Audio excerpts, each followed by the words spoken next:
এক ছিল ছোট্ট মেয়ে, নাম তার মিতু। মিতু ছিল বাবুই পাখির মতো চঞ্চল, কিন্তু মায়ের মতো শান্ত।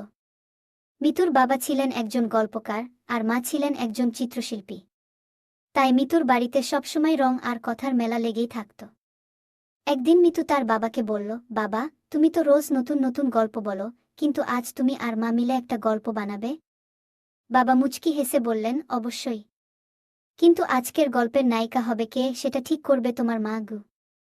মা তখন রং তুলি নিয়ে ব্যস্ত ছিলেন। তিনি মিতুর দিকে তাকিয়ে বললেন, আজকের গল্পের নায়িকা হবে আমাদের মিতু। মিতু আনন্দে লাফিয়ে উঠল। তারপর বাবা, মা আর মিতু মিলে শুরু করল এক নতুন গল্প।